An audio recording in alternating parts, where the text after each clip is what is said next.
¿Alguna vez has fallado tan profundamente que pensaste que Dios nunca podría usarte de nuevo?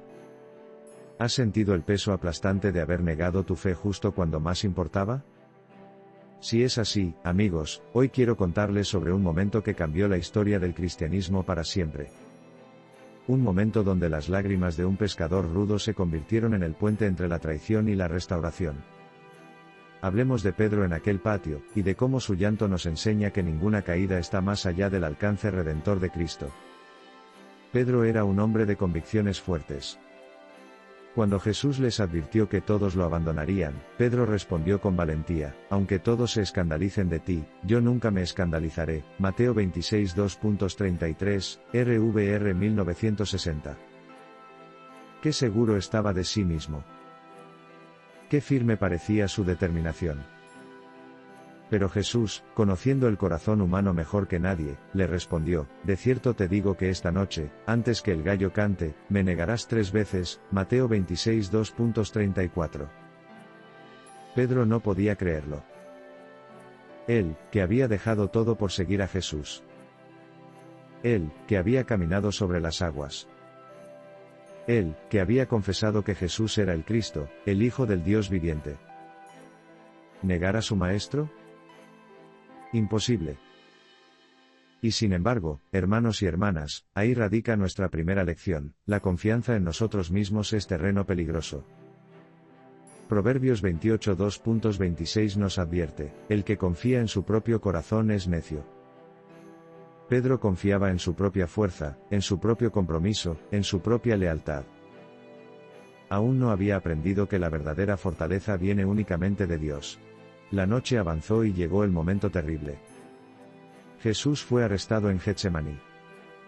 Los discípulos huyeron, pero Pedro, fiel a su naturaleza impulsiva, lo siguió de lejos. Se sentó afuera en el patio del sumo sacerdote, mezclándose con los sirvientes y guardias que se calentaban junto al fuego. Imagina esa escena: la noche fría, el fuego crepitante, las sombras danzando en las paredes, y dentro del edificio, Jesús siendo interrogado, golpeado, humillado. Entonces sucedió. Una criada se acercó a Pedro y dijo: tú también estabas con Jesús el Galileo, Mateo 26 2.69. El momento de la verdad había llegado.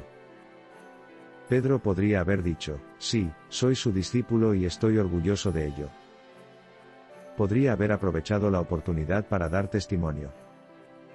Pero en cambio, negó delante de todos, diciendo: no sé lo que dices, Mateo 26 2.70. La primera negación fue rápida, casi instintiva. El miedo se había apoderado de su corazón. Pero no terminó ahí. Cuando salió al portal, otra criada lo vio y dijo a los que estaban allí: también este estaba con Jesús el Nazareno, Mateo 26 2.71. De nuevo Pedro negó, esta vez con juramento: no conozco al hombre, Mateo 26 2.72. La mentira se hacía más profunda, más deliberada. Y luego vino la tercera negación, la más dolorosa de todas. Los que estaban allí se acercaron y dijeron a Pedro: verdaderamente también tú eres de ellos, porque aún tu manera de hablar te descubre, Mateo 26 2.73. Su acento galileo lo delataba. No podía esconderse. Entonces Pedro comenzó a maldecir y a jurar: no conozco al hombre. Y en ese preciso instante, el gallo cantó. Amigos, quiero que se detengan un momento aquí. Pedro no solo negó conocer a Jesús. Maldijo y juró. Usó las palabras más fuertes que podía para convencer a los demás de que no tenía nada que ver con ese hombre llamado Jesús.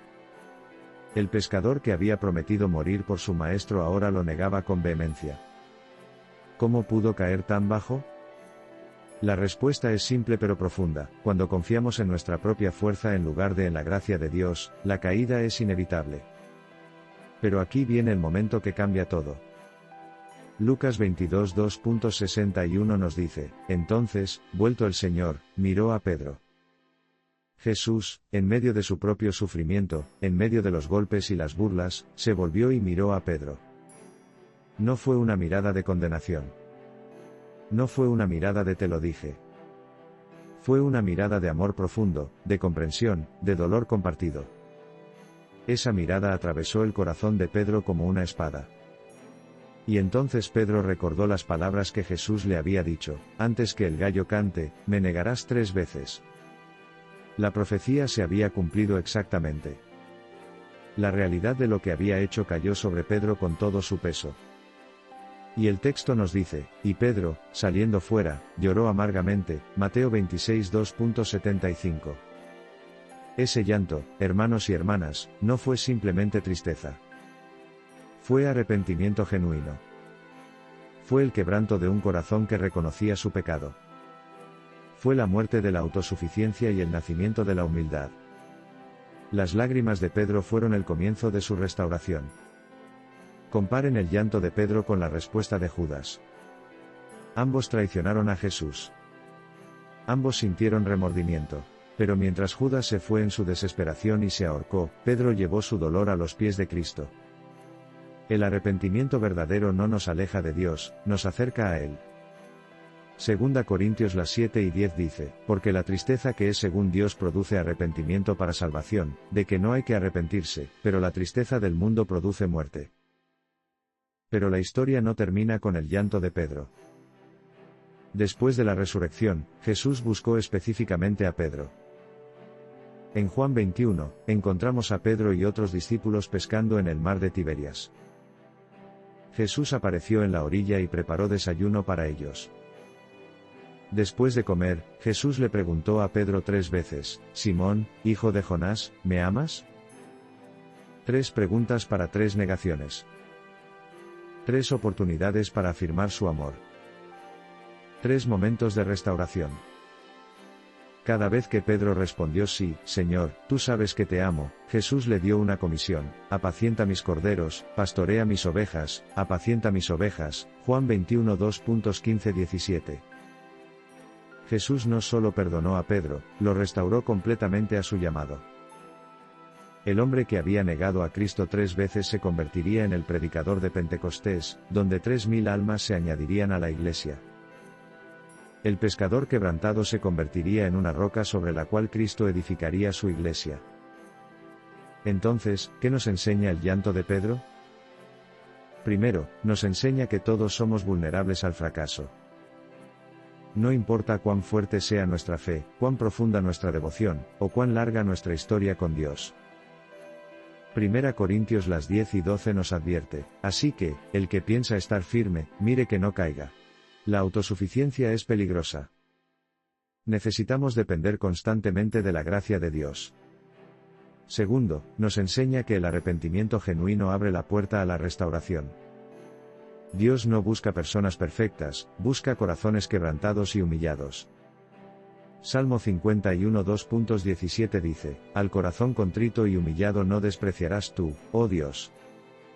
Cuando reconocemos nuestro pecado con honestidad, cuando lloramos amargamente por haber fallado a nuestro Salvador, ahí es donde comienza la sanidad. Tercero, nos enseña que ninguna caída es demasiado grande para el amor redentor de Cristo. Pedro negó a Jesús en su momento de mayor necesidad. Usó maldiciones para distanciarse de él. Y sin embargo, Jesús lo buscó, lo restauró, y lo usó poderosamente. Romanos 8 2.38-39 nos asegura que nada nos puede separar del amor de Dios que es en Cristo Jesús. Cuarto, nos enseña que Dios puede usar nuestras mayores fallas para su gloria.